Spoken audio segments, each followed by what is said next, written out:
నమస్తే, welcome to 99 TV time to ask ప్రోగ్రామ్కి స్వాగతం. సీనియర్ జర్నలిస్ట్ సాయి కృష్ణ గారితో. సాయి కృష్ణ గారు నమస్తే. 2 రోజుల క్రితం 3 రోజుల క్రితం మనం మాట్లాడిన తర్వాత వితిన్ 24 అవర్స్ పర్హాప్స్ మనమే బ్రేక్ చేసాం. అది 2 బలమైన శక్తులు బీజేపీలో ఏకం అవుతున్నాయి. ఒకటి బండి సంజయ్, 2 ఈటల రాజేందర్. ఒకరిది రాజేందర్ గారిది ఉద్యమ నేపథ్యం, సంజయ్ గారిది అంటే మాస్క్ లీడర్. ఆయన గ్రామీణ స్థాయికి బీజేపీని తీసుకెళ్లారు ఆయన. అలాగే ఈయన చాలా సటిల్ అబ్జర్వేషన్స్ తోటి నడిచే ఉద్యమ నాయకుడు. నేపథ్యాలు, రకరకాల నేపథ్యాల నుంచి ఆయన వచ్చి ఉండొచ్చు కాక. బట్ ఇద్దరు కూడా 2 బలమైన బలహీన సామాజిక వర్గాలకు ప్రాతినిధ్యం వహిస్తున్నారు. 2 బలమైన సామాజిక వర్గాలే, బట్ బలహీన వర్గాలకు చెందిన సామాజిక వర్గాలు. వాళ్ళు ఏకమవటం అనేది ఒక అనివార్యతని మొత్తానికి బీజేపీ హెడ్ క్వార్టర్స్ గుర్తించింది. మన బోటోళ్ళందరం అలా చెప్పంగా వాళ్ళు సౌత్ మీద ఫోకస్ పెట్టారు. సరే, కర్ణాటకలో వాళ్ళకి ఇబ్బంది లేదు, ఆల్రెడీ ఎస్టాబ్లిష్డ్ వ్యవస్థ ఉంది. తెలంగాణలో ఏంటంటే బలమైన నాయకులు ఉన్నారు, ఎస్టాబ్లిష్డ్ వ్యవస్థ లేదు. ఇప్పుడు ఆ ఎస్టాబ్లిష్డ్ ఆర్గనైజేషన్ బిల్డ్ చేయడం కోసం వీళ్ళిద్దరిని ఒక తాటి మీదకి తీసుకొచ్చే ప్రయత్నం బీజేపీ హెడ్ క్వార్టర్స్ చేస్తుందని ఫస్ట్ మనం బ్రేక్ చేసిందని వితిన్ 24 అవర్స్ డాక్టర్ లక్ష్మణ్ గారి నివాసంలో కలిశారు. ఇది బీజేపీ శ్రేణులు ఆనందిస్తున్నాయి, ఆహ్వానిస్తున్నాయి డెవలప్మెంట్ని. ఫర్దర్ కోర్స్ ఆఫ్ యాక్షన్ ఎలా ఉండిపోతారు? ఏదో ఈ మధ్యకాలంలో ఒక ఆర్ఆర్ అనే ఒక సినిమా వచ్చింది కదా, ఆ సినిమాలో ఒక డైలాగ్ ఉంటుంది, యుద్ధం అనివార్యమైతే ఆయుధాలు వాటంతట అవే వస్తాయి. సో యుద్ధం మొదలైనప్పుడే ఆయుధాలు సమాయత్తపరచుకోవడము, ఆయుధాలని సిద్ధం చేసుకోవడం, ఇవన్నీ జరుగుతూ ఉంటాయి. అఫ్ కోర్స్ ఎస్, ఎప్పుడు కూడా ఆయుధాలు జనరల్గా కూడా యుద్ధాలు జరిగే టైంలో పాతకాలం నుంచి చూస్తే కూడా ఫస్ట్ మనీ, కోశాగారాలు సరిగ్గా ఉండడం, ఎన్ని రోజుల పాటు మనము యుద్ధం చేయగలము అనేది ఒకటి. రెండోది ఆయుధాలు ఏమున్నాయి, వాటిని ఎలా వినియోగించాలని. మూడవది జనరల్స్ ఎవరిది సైన్యాధిపతి ఎవరు ఎలాంటి వ్యూహాలు పన్నితే యుద్ధం గెలుస్తాము అని. ఈ 3 కీలకం యుద్ధంలో. యుద్ధాన్ని నేను రాజకీయాలకు ఎందుకు పోల్చాలంటే కనుక రాజకీయం కూడా ఈరోజు యుద్ధం లాంటిదే. ఈరోజు ఒక రాష్ట్రంలో అధికారంలోకి రావాలన్నా, ఒక పార్టీ నిజంగా ప్రజల్లోకి వెళ్ళి ప్రజలని ప్రజల మెప్పు పొందాలన్నా కానీ డెఫినెట్లీ ఒక యుద్ధ వాతావరణమే ఉంటుంది. దట్టు తెలంగాణ లాంటి రాష్ట్రంలో ఇక్కడ ఎలక్షన్స్ గెలవాలి అని అంటే గనక దానికి కావాల్సినటువంటి ఒక వనరుల్ని సిద్ధం చేసుకోవడం అనే ప్రక్రియ ఉంటుంది. సరే, ఇది గత 2019 ఎలక్షన్స్ తర్వాత నుంచి మనం చూస్తున్నాం. 2019 ఎలక్షన్స్లో 4 ఎంపీలు గెలిచారు. అండ్ అక్కడి నుంచి ఇప్పటి వరకు చూస్తే కనుక అనేక సార్లు ఢిల్లీ నాయకులు కరెక్ట్గా ఇక్కడ శ్రద్ధ పెట్టట్లేదేమో, సరిగ్గా వాళ్ళు ఇక్కడ చూడట్లేదేమో అనుకుంటున్న ప్రతిసారి ఏదో ఒక మెరిపించడం, మళ్ళీ డివేట్ అవ్వడం చూస్తూ వస్తున్నాం. బట్ ఇప్పుడు ఒక సిగ్నిఫికెంట్ మార్పు దిశగా అడుగుపడ్డట్టుగా నాకైతే స్పష్టంగా కనబడుతుంది. ఒక 2-3 రోజుల క్రితం మనం మాట్లాడుకున్నప్పుడు వాసు గారు మీరు అన్నట్టుగా ఫస్ట్ తెలుగు రాష్ట్రాల్లో ఎవరూ బ్రేక్ చేయలేదు, ఇది అసలు ఎవరు ఊహించలేదు. అసలు ఎంతగా ఊహించలేదు అని అంటే కనుక అసలు ఈ విషయం చెబితే కూడా నవ్వే పరిస్థితి. ఆ రోజు మనం చెప్పినప్పుడు కూడా కొందరు ఫోన్ చేసి you're trying to connect 2 unconnectable things అని అన్నారు. అదే కానీ జరిగింది మన్నాడు, వెంటనే జరిగింది. చూసారా, అంటే మనం అంత ఈజీగా క్రెడిబుల్ ఇన్ఫర్మేషన్ లేకుండా మనం మాట్లాడము. ఎందుకంటే బికాస్ మీరు యాజ్ అ జర్నలిస్ట్, నేను యాజ్ అ జర్నలిస్ట్, మన సోర్సుల విషయంలో మనం చాలా జాగ్రత్తగా ఉండాల్సిందే. సమస్య ఏంటంటే మొన్న మనం మాట్లాడుకున్న రోజు నేను ఏదైతే అన్నానో అది ఎన్ని రోజుల్లో వస్తో తెలియదు అన్నాను. నాకు అప్పటికి తెలుసు 2 రోజుల్లోనే అవుతుందని. Mostly by Saturday or Sunday ఈ మీటింగ్ జరగబోతుందని తెలుసు. బట్ నేను అక్కడ కొంచెం ఎందుకు మనం మరీ డేట్ చెప్పడం కూడా అని చెప్పి నేను వెనక జరిగాను కానీ. But yes, Bandi Sanjay and Etela Rajender ఇద్దరిని కలిపే విషయంలో ఇద్దరు కలిసి ఒక దగ్గరికి వచ్చి మాట్లాడుకునే ఒక వేదికగా ఏర్పాటు చేయడంలో సీనియర్ నాయకుడైనటువంటి లక్ష్మణ్ గారిని అక్కడ ఉండడము. లక్ష్మణ్ గారు అదే యూ నో దట్ అని మనకు ఎలా తెలుసు అని చెప్పి కదా. Yes, exactly. సో లక్ష్మణ్ గారు సీనియర్ నాయకుడు, ఆయననే వీళ్ళిద్దరిని కలిపినటువంటి ఒక నాయకుడు. అండ్ ఇంకోవైపు అటు తెలంగాణ ఇన్ఛార్జ్ అభయ్ పాటిల్ గారు ఉన్నారు. అండ్ వీటన్నిటికీ వెనకాల ఎవరు అని అంటే కనుక అసలు డైరెక్ట్ జాతీయ అధ్యక్షులు నితిన్ నబీన్ గారే స్వయంగా ఇద్దరు నాయకులతో మాట్లాడారని, అక్కడ ఉన్నటువంటి విషయాలన్నీ చెప్పారని, అసలు ఏంటి అనే విషయం మీద నేషనల్ పార్టీ లీడర్షిప్ సీరియస్గా ఈ విషయంలో ఉంది, మీరిద్దరూ కలిసి పనిచేయాలి, బీజేపీలో అధికారంలోకి తీసుకురావాలని చాలా స్పష్టంగా చెప్పారు అనే ఒక సమాచారం ఉంది. అండ్ అంతేకాదు, ఈ మీటింగ్ జరిగిన తర్వాత, నేను మీటింగ్ కంటే ముందు ఆయా నాయకులు అందరితో మాట్లాడుతూ వస్తూ ఉన్నాను బీజేపీ పార్టీలో. మీటింగ్ జరిగిన తర్వాత మాట్లాడుతూ ఉంటే కూడా యాక్చువల్గా నిజం చెప్పాలని నేను ఎక్స్పెక్ట్ చేయలేదు. వాసు గారు. యూ డోంట్ బిలీవ్, నేనైతే ఎక్స్పెక్ట్ చేయలేదు వీళ్ళు ఇంత హ్యాపీగా నిజంగా ఇట్లాంటి ఒక ఈవెంట్ జరిగితే గనక ఇద్దరం కలిస్తే మనము ఇంత సంతోషంగా ఉంటాము అన్నట్టుగా ఇప్పుడు కనబడుతున్నారు వాళ్ళు.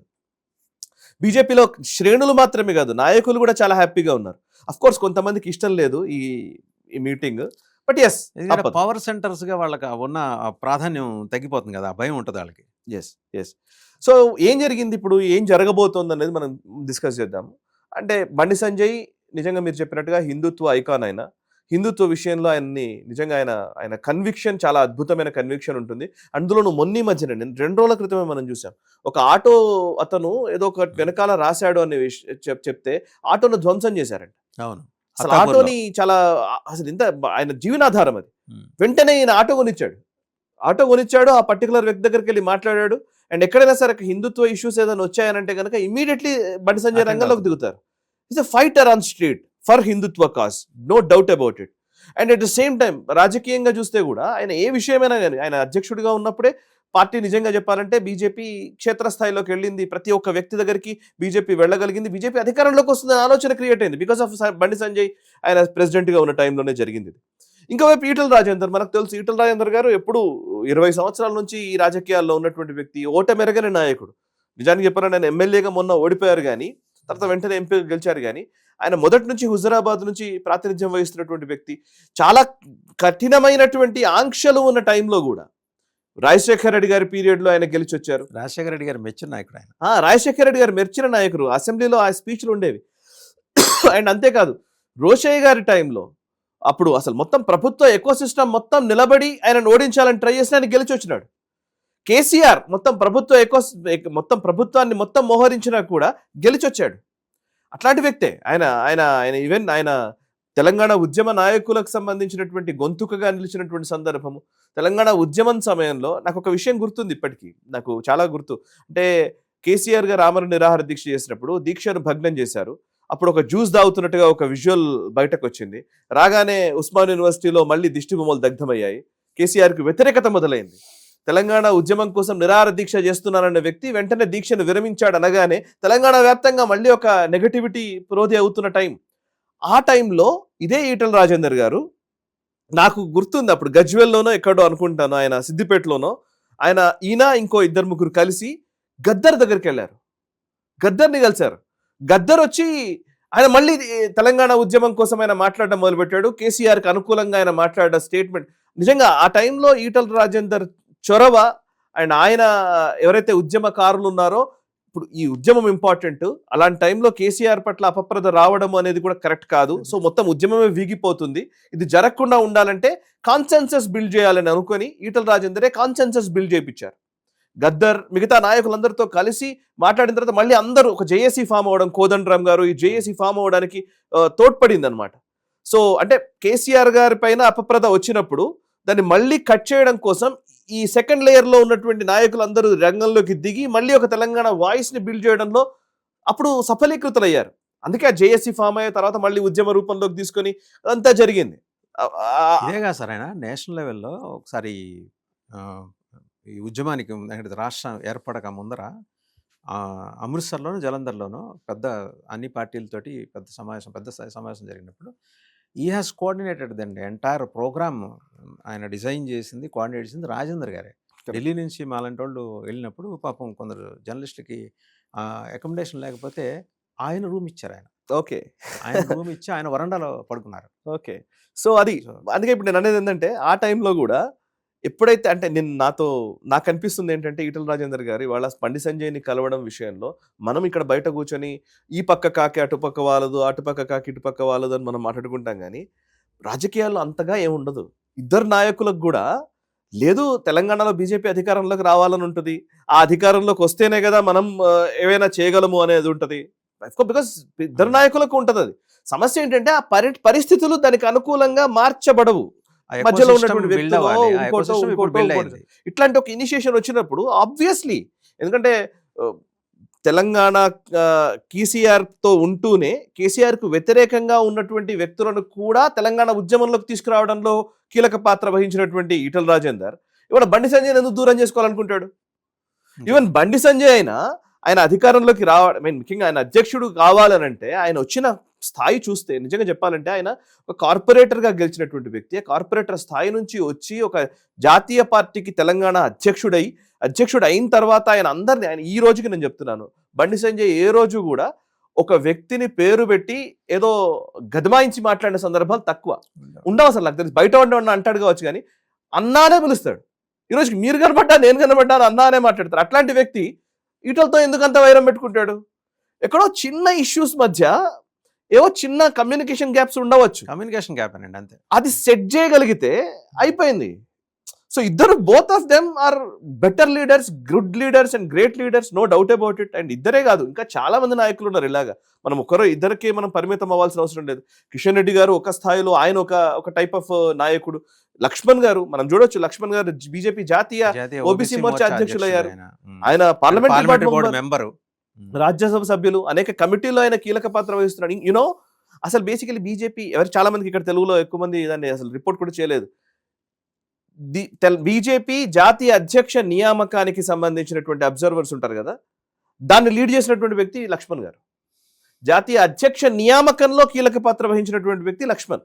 సో ఇప్పుడు అందుకే ఇవాళ మీటింగ్ జరిగిన నేపథ్యంలో ఆయన కూడా అక్కడ ఉన్నారు. కాబట్టి నాకైతే ఏమనిపిస్తుంది, దీని నుంచి ఒక స్పష్టమైన మెసేజ్ తెలంగాణ బీజేపీ ఇవ్వాలనుకుంటుంది. తెలంగాణ బీజేపీ కానీ జాతీయ బీజేపీ తెలంగాణలో ఇవ్వాలనుకుంటుంది. అదేంటి అని అంటే, ఇందులో కిషన్ రెడ్డి గారు ఉండవచ్చు, కిషన్ రెడ్డి గారు లేరు నిజానికి మాట్లాడితే. మిగతా ఏ నాయకులు కనిపించలేదు. ఈవెన్ లక్ష్మణ్ గారినే ఎందుకు అక్కడ కూర్చునబెట్టారు అని అంటే కనుక నాకు అనిపిస్తుంది ఏంటంటే, తెలంగాణలో బీసీ కన్సాలిడేషన్ జరగబోతోంది. నెంబర్ 1. నెంబర్ 2, తెలంగాణలో బీసీ ముఖ్యమంత్రి అన్న నినాదాన్ని ఇచ్చింది బీజేపీ 2023లో. దానికి ప్రజలు మద్దతు పలకకపోవచ్చు, కానీ బీసీ సీఎంని చేస్తాము అన్న మాట వచ్చింది. తెలంగాణలో ఇప్పటివరకు బీసీ సీఎంఏ లేడు అన్నారు కదా. ప్రకాష్ జవదేకర్ గారు ఇదేనే ఇన్ఛార్జి ఆయన స్పష్టంగా చెప్పారు, బీసీ ముఖ్యమంత్రి అని చెప్పారు. సో ఇద్దరు మీరు చూస్తే ఇద్దరు బీసీ నాయకులే. ఒకరు ముదిరాజ్ కమ్యూనిటీకి చెందిన వ్యక్తి, ఇంకొకరు మున్నూరు కాపు సామాజిక వర్గం. రెండు చాలా సిగ్నిఫికెంట్ ఓటర్ బేస్ ఉన్నటువంటి సామాజిక వర్గాలు. ముదిరాజ్ కమ్యూనిటీ ఆల్మోస్ట్ 8% దాకా ఉంటారని సమాచారం, 8 to 10% ఉంటారని. అఫ్ కోర్స్ సర్వేల్లో కొన్నిట్లో వాటిల్లో వచ్చిన, ఇప్పుడు మనం సెన్సస్ వస్తే మనకు క్లియర్ డేటా వస్తుంది. ఇదివరకు ఉన్న డేటాను బేస్ చేసుకొని చెప్తున్నది 8% ఏమో అని. అండ్ మున్నూరు కాపు కూడా 4 to 5% ఉంటారనేది ఒక అంచనా. సో రెండు కమ్యూనిటీస్ చాలా కీలకమైన కమ్యూనిటీస్. అండ్ ఇవి కాక పద్మశాలి కమ్యూనిటీ చాలా కీలకం. పద్మశాలికి సంబంధించిన రిప్రజెంటేషన్ కూడా బీజేపీలో ఉంటుంది. సో ఓవరాల్ గా బీసీ కన్సాలిడేషన్ అనేది జరగబోతోంది అనేది నాకున్నటువంటి సమాచారము. సో దానికి తగ్గట్టుగానే అందుకే లక్ష్మణ్ గారే అక్కడ కూర్చొని ఉన్నారు. లక్ష్మణ్ గారు బీజేపీ జాతీయ ఓబీసీ సెల్ అధ్యక్షులు అండ్ ఇద్దరు బీసీ నాయకులు. ఇద్దరి మధ్య ఒక సహృద్భావ వాతావరణం నెలకొంటే కనుక రాబోయే రోజుల్లో బీసీ సీఎం అనే నినాదంతో బీజేపీ వెళ్లాలనుకుంటోంది అనేది నాకు సమాచారం. సో ఆ పర్టికులర్ అంటే దీనివల్ల ఏంటంటే విన్ సిచ్యువేషన్. ఈవెన్ మొత్తం ఓవరాల్ గా చూస్తే కూడా బీసీలు ఒక్కరు కూడా ముఖ్యమంత్రి కాలేదు ఇప్పటి వరకు తెలంగాణకి. అండ్ అంతేకాదు బీసీకి సంబంధించినటువంటి ఒక నినాదప్రాయంగానే ఉంటూ వచ్చింది.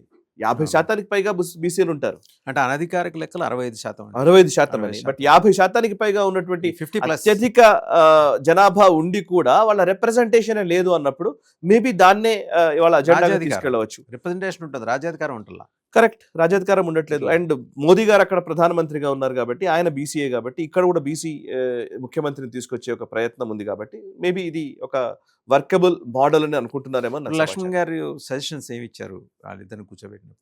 ఒకటి నాకు వినిపిస్తున్న సమాచారం ఏంటంటే, ఇందులో నాకు తెలిసి సజెషన్స్ ఏమి ఉండవు. అంతకుముందు ఏం జరిగింది వాటి గురించి చర్చ కూడా జరిగి ఉండదు, నా క్లియర్ ఐడియా. ఎందుకంటే అంతకుముందు ఏం జరిగింది, నువ్వు ఇలా చేసావు అని మాట్లాడే ఒక పరిస్థితి ఉండదు. ఎందుకంటే ఇప్పటి వరకు జరిగిన వాటిల్లో మీరేం చేశారని వస్తే తూతూ మేమేలోకి వెళ్ళిపోతే అసలు ఇంకా రాబోయే రోజుల్లో ఏం జరగాలో ఉండదు. నాకు తెలిసి ఏమనుకుంటానంటే, గతాన్ని వదిలేద్దాం, ఇక్కడ నుంచి ఎలా ముందుకెళ్దామో ఆలోచిద్దాం. మీకు లోపాలు ఉండొచ్చు, నాకు లోపాలు ఉండొచ్చు. ఇద్దరం కలిసి పనిచేస్తేనే పార్టీ అధికారంలోకి వస్తుంది. పార్టీ అధికారంలోకి వస్తేనే మీరైనా నేనైనా ముఖ్యమంత్రి అవడానికి అవకాశం ఉంది. అసలు బేసికలీ పార్టీ అధికారంలోకి రావడం ఇంపార్టెంట్ కదా. విన్నింగ్ బీజేపీ ఈజ్ ఇంపార్టెంట్, తర్వాత ఎవరు ముఖ్యమంత్రి అవుతారనేది ఉంటుంది. అసలు బీజేపీ గెలవడం అనేది లెక్క కదా, విన్నింగ్ తెలంగాణ కదా లెక్క. సో దాని మీదనే చర్చ జరిగేదని నేను అనుకుంటున్నాను. అందుకే మీరు అంత బయటకు వచ్చిన తర్వాత విజువల్స్ చూస్తే చాలా ఆహ్లాదకరంగానే ఉన్నారు ఇద్దరు కంపల్షన్ తో మీటింగ్ లో ఉన్నట్టుగా కూడా కనిపించట్లే, ఏదో కంపల్షన్ గా కూడా లేదు, అట్మాస్ఫియర్ లో జరిగిందంటే. అండ్ ఇద్దరిని ఎవరో ఒత్తిడి చేసి ఇక తప్పదు కాబట్టి వెళ్తున్నామనే ఒక భావన కూడా లేదు. ఇద్దరికి యాక్చువల్లీ నిజానికి చెప్పాలంటే ఇద్దరు కూడా ఒకరినొకరు కలుసుకోవాలని అనుకుంటున్నారు. అలాంటి వాతావరణం బిల్డ్ అవ్వట్లేదు. ఎప్పటికెప్పుడు ఒక మధ్యలో అడ్డుగోడలే పడుతున్నాయి. ఒక వాతావరణం బిల్డ్ అయ్యే సిచ్యువేషన్ వచ్చినప్పుడు ఆటోమేటిక్గా కలిసిపోతారు. అండ్ ఇంకొక అంశం ఏంటంటే బీజేపీ లోకి ఈటల రాజేందర్ వచ్చింది కూడా సంజయ్ ప్రెసిడెంట్ గా ఉన్నప్పుడే.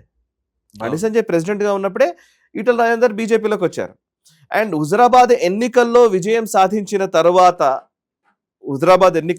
సాధించిన తర్వాత అండ్ ఇటు బండి సంజయ్ వర్గానికి ఈటల రాజేందర్కి మధ్య కొంత ఒక పరపత్యాలు వచ్చే ప్రయత్నాలు జరిగాయి. అందులో ఇద్దరు నాయకులకు సంబంధించినటువంటి ఒకరి అభిప్రాయాలు ఇంకొకరు గౌరవించకపోవడమో, ఇద్దరు కలిసి వేదిక పంచుకోకపోవడమో, ఇద్దరి మధ్య ఒక పూర్తి వైరం అనే ఒక పరిస్థితిలోకి తీసుకురావడమో, దాన్ని బేస్ చేసుకుని ఒక ఇండస్ట్రీ డెవలప్ అవ్వడమో, ఇవన్నీ చూస్తూ వచ్చాం.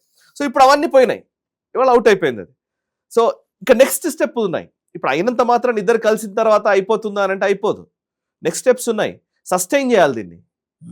ఇప్పుడు నిలపాలి. దీన్ని సస్టైన్ చేయడం అనేది చాలా ఇంపార్టెంట్ కదా సార్. ఎప్పుడు కూడా నెక్స్ట్ రాబోయే రోజుల్లో ఏ కార్యాచరణ తీసుకుంటారు, ఏ కార్యాచరణ ఎవరు అమలు పరచాలి, అండ్ ఒకళ్ళకి తప్పులు ఇద్దరికి ఉంటాయి. అండ్ ఇంకొకరికి మిస్టేక్ వచ్చినప్పుడు ఇంకొకరు ప్రొటెక్ట్ చేస్తారా లేదా? ఇప్పుడు ఏమైపోయిందంటే బీజేపీలో మీరు చూస్తే బండి సంజయ్కి ఏదైనా ఇష్యూ వచ్చింది అనుకోండి, బండి సంజయ్కి సంబంధించిన అనుచరులు లేకపోతే ఆయన వర్గము వాళ్ళే మాట్లాడాలనే పరిస్థితి వచ్చింది. అండ్ ఈటల రాజేందర్కి ఏదైనా సమస్య వచ్చింది అనుకో, ఈటల రాజేందరే మాట్లాడాలనే సమస్య అనే ఒక విషయంలోకి వెళ్ళింది. ఆయన వర్గమే మాట్లాడుకోవాలి. ఇప్పుడు అట్లా కాదు, ఒకరికి ఇష్యూ వచ్చినా మిగతా వాళ్ళందరూ రెస్పాండ్ అయ్యే విధంగా ఉన్నప్పుడు, యూనిటీ కనబడుతున్నప్పుడు బీజేపీకి ఏమైనా అవకాశాలు ఉంటాయి. అండ్ ఇక్కడ రామచంద్రరావు గారికి కూడా క్రెడిట్ ఇవ్వాలి. ఎందుకంటే ఆయన అధ్యక్షుడైన తర్వాత ఈ ఏకీకరణ అనేది జరగడం ఖచ్చితంగా. ఎందుకంటే నితిన్ నిబిన్ గారితో ఈయన మాట్లాడటం, దీనికి ఏంటి అలా how to find out a solution అని వాళ్ళందరూ బీజేపీ రాష్ట్ర శాఖ అధ్యక్షుడు కాబట్టి ఆయనతో మాట్లాడి, ఇప్పుడు మీరు చెప్పిన అభయ్ పాటిల్ గారు, బన్సల్ గారు, వీళ్ళందరూ ఒక ఫార్ములా ఇవ్వటం. నితిన్ నబీన్ బాగా ఫోకస్ పెట్టారు. ఎందుకంటే టైమ్ అండ్ అగైన్ మన బొట్టోళ్ళు ఇక్కడ తెలంగాణ బీజేపీ, ఆంధ్ర వదిలేయండి కానీ తెలంగాణ బీజేపీలో జరుగుతున్న ఇంత బలం ఉండి ఎందుకు రాజ్యాధికారం వైపు వెళ్ళలేకపోతున్నారనే దాని మీద చర్చలు గట్టిగానే నడిచినాయి ఈ 2-3 ఏళ్ళు. సో నితిన్ నబీన్ అందులో ఈ స్కోర్డ్ ఓవర్. ఇప్పుడు భయం పట్టుకునేది ఎవరికంటే కాంగ్రెస్ పార్టీకి ఇప్పుడు జరుగుతుంది. బీఆర్ఎస్ కూడా చాలా నిశ్చితంగానే పరిశీలిస్తూ ఉంటుంది. ఇది జరగకూడదు అని కాంగ్రెస్ పార్టీ చాలా బలంగా కోరుకుంది. 2 బలమైన సామాజిక వర్గాలు, 2 కూడా బీసీ కమ్యూనిటీస్ నుంచి ఉన్న స్ట్రాంగ్ లీడర్స్ వీళ్ళు కలిస్తే రేపొద్దున కాంగ్రెస్లో ఫంబుల్ అవటం అనేది ఖాయం అని తెలుస్తుంది. అంటే మీరు ఇందాక అన్నారు చూసారు, ఒక ఇంపార్టెంట్ పాయింట్, సస్టైన్ చేయటం. ఈ 2 ఏళ్ళ జర్నీని చాలా జాగ్రత్తగా వీళ్ళు ముందుకు తీసుకెళ్ళాలి. నేను చాలా ముందుగా ఈ మాట ఊహించి చెబుతున్నానో తెలియదు కానీ సార్, నాకైతే క్లియర్గా కనబడుతుంది ఏంటంటే 2028లో బీజేపీ అధికారంలోకి వస్తుంది తెలంగాణలో. No doubt about it. నాకైతే అనిపిస్తుంది. నేను చాలా ఘంటాపదంగా చెప్పగలను. మొన్నటి వరకు నేను చెప్పేవాడిని కాదు, బట్ ఈ ఇన్సిడెంట్ తర్వాత మాత్రం ఖచ్చితంగా చెప్పగలను. దానికి చాలా కారణాలు ఉన్నాయి. ఒకటి, కాంగ్రెస్ పార్టీ అధికారంలో ఉంది, కానీ కాంగ్రెస్ పార్టీకి పట్ల గ్రౌండ్లో తీవ్రమైన వ్యతిరేకత ఉంది. నెంబర్ 1. నెంబర్ 2, బీఆర్ఎస్ పార్టీ అధికారం కోల్పోయింది, కానీ ఆ అధికారం కోల్పోయి 2 సంవత్సరాలు అవుతుంది, ఆల్మోస్ట్ దగ్గరికి వచ్చింది. ఈ 2 సంవత్సరాల్లో కూడా ఇప్పటి వరకు కూడా బీఆర్ఎస్ ప్రత్యామ్నాయం బీఆర్ఎస్ఏ అనే భావన కలగట్లే. ఇక్కడ బీఆర్ఎస్ లో అంతర్గత పోరు ఉంది. మీరు అంతర్గత పోరు కేవలం బీజేపీకే లెక్కేస్తున్నారేమో కాదు, అన్నిట్లో అంతర్గత పోరు ఉంది. మీరు కాంగ్రెస్ లో చూస్తే సరే రేవంత్ రెడ్డిని ఎప్పుడు గద్దె దించాలా అని చెప్పేసి చాలా మంది ప్రయత్నాలు చేస్తున్నారు. అసలు రేవంత్ రెడ్డి మీద ఎన్ని రిపోర్ట్లు ఉన్నాయో ఇప్పుడు ఢిల్లీలో మనకు తెలియదు, కానీ మనం రాయట్లేదు, వాటి గురించి ఎవరు మాట్లాడట్లేదు. కానీ ఢిల్లీలో ఇప్పటికి రేవంత్ రెడ్డి మీద ఎన్ని రిపోర్ట్లు పైనకి వెళ్ళాయో మనకి మాట్లాడి ఉపాధికి ఎవరు తెచ్చుకుంటాడండి. ఎగ్జాక్ట్లీ. సో అందుకే ప్రతి వారానికి ఒకటి ఏదో రిపోర్ట్ అయితే వెళ్తుంది ఖచ్చితంగా. ఎందుకంటే రేవంత్ రెడ్డి మాట్లాడుతున్న మాటలు చూస్తుంటే కూడా మనకు అర్థమవుతుంది. అది ఓ రోజు ఆయన ట్రంప్ని పొగిడిన సందర్భం ఉంది, ఓసారి హిట్లర్ గురించి మాట్లాడిన సందర్భం ఉంది, ఇంకోవైపు హైడ్రా ఉంది, హైడ్రా వల్ల వ్యతిరేకత వస్తుంది అనే ఒక భావన రావచ్చు. ఇలా చెప్పుకుంటూ పోతే చాలా వస్తాయి. బీజేపీ విషయంలో కావచ్చు, ఆర్ఎస్ఎస్ విషయంలో కావచ్చు, అంటే అనేక విషయాల్లో ఆయన పట్ల కంప్లైంట్స్ ఈ పాటికి కొన్ని వందల కంప్లైంట్స్ వెళ్ళుంటాయి. కాకపోతే వాళ్ళు నిర్ణయం తీసుకునే స్థాయిలో వాళ్ళు లేరు. ఢిల్లీ నాయకత్వం లేదు. వాళ్ళ రాహుల్ గాంధీ అనుకుంటే రేవంత్ రెడ్డిని జరిపే పరిస్థితిలో లేదు. ఒక్క డీకే శివకుమార్ ను ముఖ్యమంత్రిని చేయడానికి ఎంత కష్టపడాల్సి వచ్చిందో మనం నానా తంటాలు పడ్డారు కదా. సో ఇప్పుడు ఇది రేవంత్ రెడ్డిని కనుక పక్కా జరిపే ధైర్యం చేయగలదా జాతీయ నాయకత్వం? అదే ధీమా కూడా. సో ఇక్కడ ఫ్యాక్షన్స్ ఉన్నాయి కాంగ్రెస్ లో. ఇక బీఆర్ఎస్ లో మనం డైరెక్ట్ గా బయటకే వచ్చినాయి. ఇవాళ డైరెక్ట్ సొంతగా ప్రాంతీయ పార్టీ ఈజ్ నథింగ్ బట్ ఏ కుటుంబ పార్టీయే కదా సార్. నిజంగా it's a private limited company. మీరు ఏం చెప్పినా ఏం చెప్పకపోయినా founder, who is the founder of TRS అని అడిగితే ఏం చెప్తారు? కేసీఆర్. అంతే. ఎన్ని సంవత్సరాల పాటు ఆయన ఫౌండర్గా ఉంటాడంటే ఆయన జీవితకాలం ఫౌండర్ ఆయన్నే, జీవితకాలం డైరెక్టర్ ఆయన్నే, జీవితకాలం CEO వాళ్ళే. ఒక కంపెనీ, ప్రైవేట్ లిమిటెడ్ కంపెనీకి ఎలాగైతే ఫ్యామిలీ ఓన్ బిజినెస్ అంటారు, ఫ్యామిలీ ఓన్ బిజినెస్ లాగా బీఆర్ఎస్ పార్టీ ఉంటుంది ఆబ్వియస్లీ. అందులో నుంచి సొంత పార్టీకి సంబంధించిన, సొంత కుటుంబానికి సంబంధించిన కవితనే బయటకు వచ్చింది, ఆమెనే విమర్శ చేస్తుంది రోజు రోజుకి. అండ్ అందులో కేటీఆర్కి హరీష్ రావుకి మధ్య సమస్య, అండ్ ఇటల అటు సంతోష్ కుమార్కి కవితకి మధ్య సమస్య నడుస్తుంది. కేటీఆర్ ఒంటి తాటిపై నడపరా అదొక క్వశ్చన్ నడుస్తుంది. ఇవాళ మహా అయితే ఏం జరుగుతుందంటే ఇవాళ కేటీఆర్ విజయం దేని మీద ఆధారపడి ఉందనంటే ఆయన పార్టీని అధికారంలోకి తీసుకురావడం కాదు, కేటీఆర్ సొంతగా బీఆర్ఎస్ కి సంబంధించిన హోల్ అండ్ సోల్ రెస్పాన్సిబిలిటీ నాదే అని ప్రకటించుకుంటే ఆయన విజయం సాధించినట్టే. స్టాలిన్ ఎలాగైతే డిఎంకేకి నేనే అసలు సుసలు వారసుని, డిఎంకేలో ఇంకే ఫ్యాక్షన్ ఉండదు అని డిక్లేర్ చేశాడు చూసారా, అదే పెద్ద యుద్ధం ఆయన చేయగలిగింది.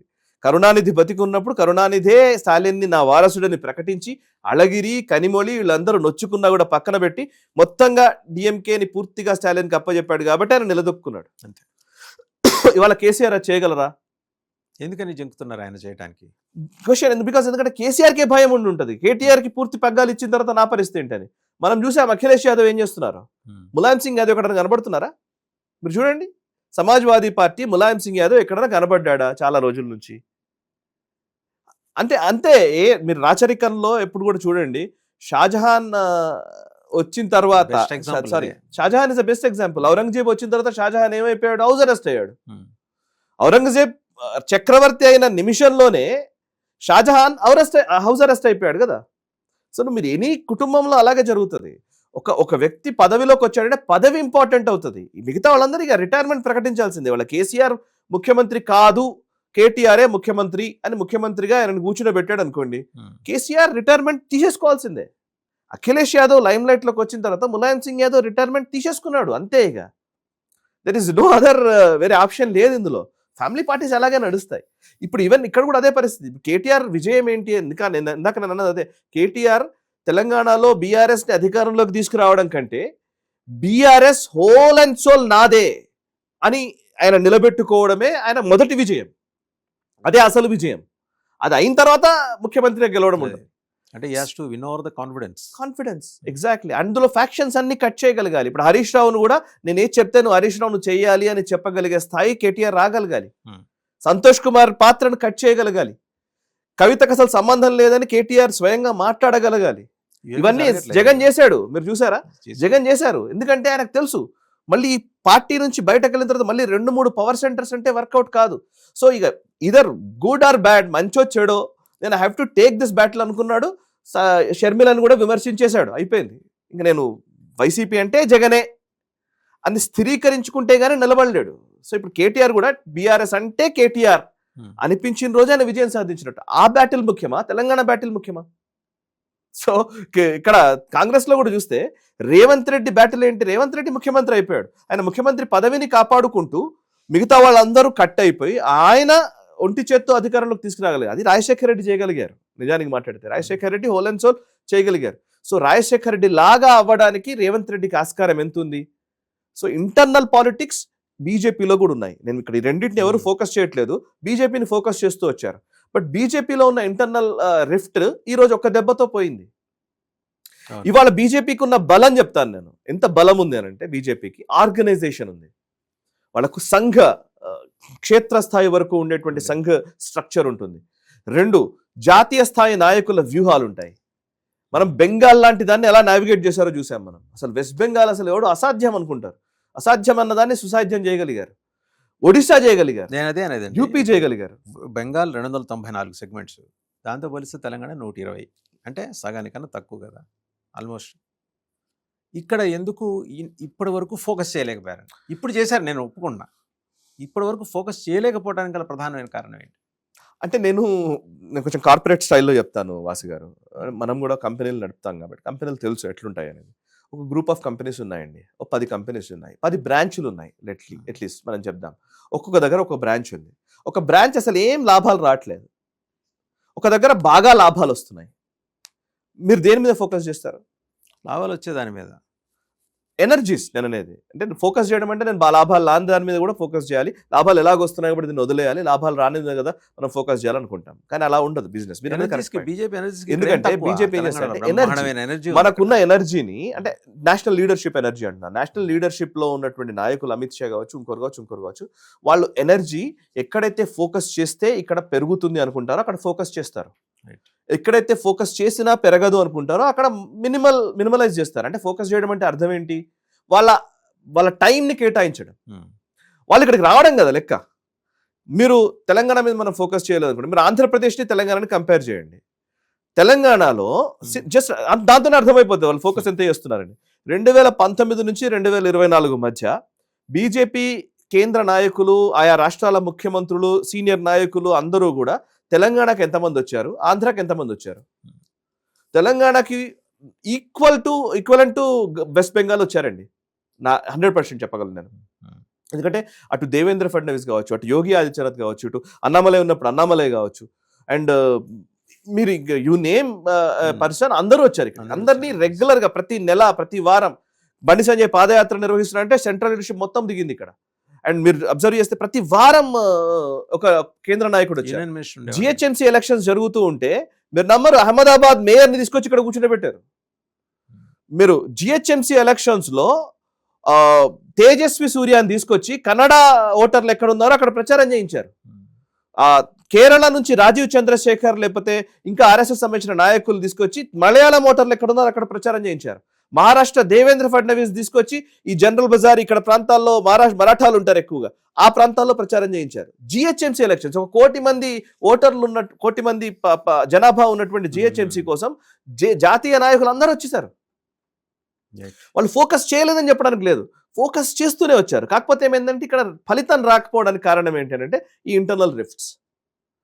ఈ ఇంటర్నల్ రిఫ్ట్స్ ని ఇది తొలగించకుండా మనం ఏం చేసినా కుదరదు అని భావించారు కాబట్టి ఇప్పుడు సీరియస్ గా వచ్చారు. అందులో కూడా 2-3 టార్గెట్స్ అయిపోయినాయి, అచీవ్ చేస్తారు అవి 2-3 targets. For example 1 Bihar was ప్రతి రోజు హెడేకే ఉండదు. బీహార్ ఏంది, ఇప్పుడు వాళ్ళ బీజేపీ ముఖ్యమంత్రి అయ్యాడు అక్కడ. బీహార్, ఒడిశా అయిపోయింది, అటు బెంగాల్ అయిపోయింది, ఈవెన్ రాజస్థాన్, ఛత్తీస్గఢ్, మధ్యప్రదేశ్ అయిపోయినాయి. మహారాష్ట్ర క్లియర్ కట్ వచ్చేసింది. సో ఇప్పుడు మిగిలింది తెలంగాణ, కర్ణాటక అండ్ తమిళనాడు, కేరళ. సార్ తమిళనాడు, కేరళ బహుత్ దూర్ కి బాత్ హై, దానికి వచ్చేస్తే పక్కన పెడదాం. బట్ కర్ణాటక ఉంది అండ్ తెలంగాణ ఉంది. తెలంగాణ ఈజ్ 100% ఛాన్స్ ఉన్నటువంటి రాష్ట్రం. సో అందుకే ఇక్కడ ఫోకస్ చేస్తున్నారని నేను అంటే. ఆ ఫోకస్ కూడా రాబోయే రోజుల్లో ఎలా ఉండబోతుంది అనేది మనం చూడాలంటే ఇప్పుడు ఫస్ట్ నాయకుల మధ్య క్లారిటీ వస్తే నాయకులని ఇప్పుడు నెక్స్ట్ టాస్క్ లోకి దిగుతారు. చూడండి మీరు వాళ్ళ వర్క్ షెడ్యూల్ ఎలా ఉంటుందని చెప్తున్నాను. Next with in 1 week 10 days లోపల ఒక టాస్క్ వస్తుంది. చూడండి, ఒక టాస్క్ అంటే అర్థం ఏంటంటే నేషనల్ పార్టీ నుంచి ఏదో ఒక కార్యక్రమాన్ని రూపొందిస్తారు. ఆ కార్యక్రమం ద్వారా ప్రజల్లోకి వెళ్ళడం మొదలు పెడతారు. ఏ కార్యక్రమం నాకు తెలియదు. సో ఇప్పుడు ఎస్ఐఆర్ యాక్టివిటీ నడుస్తుంది. ఈ ఎస్ఐఆర్ లో మనం అందరం బయటకు చూస్తున్నాం, నాయకులందరూ పైన మాట్లాడుతున్నారు, కానీ రాష్ట్రీయ స్వయం సేవక్ సంఘ్ అండ్ బీజేపీకి సంబంధించిన సెల్స్ ఎస్ఐఆర్ మీద క్లియర్ గా గ్రౌండ్ లెవెల్లో వర్క్ చేస్తున్నారు. రైట్, ఇవన్నీ ఆర్గనైజేషనల్ స్ట్రెంగ్త్ ని పొలిటికల్ స్ట్రెంగ్త్ గా మార్చడం. ఇప్పుడు మీరు చూస్తే అభయ్ పాటిల్ గారు ఎవరికి కనిపించకుండా వెనకాల ఏదో మామూలు నిలబడ్డారు ఆయన. అభయ్ పాటిల్కి ఏ రోజు ముందుకొచ్చి మాట్లాడాలనుకోడు ఆయన. సో ముందుండేవారు లక్ష్మణ్ గారు, సంజయ్ గారు, ఈవెన్ ఈటల గారు, వీళ్ళని ముందు పెట్టారు. సో లెట్స్ సీ, టైం ఉంది, చాలా విషయాలు మాట్లాడాల్సినవి ఉన్నాయి. థ్యాంక్ యూ ఒకరోజు వెరీ మచ్. రైట్.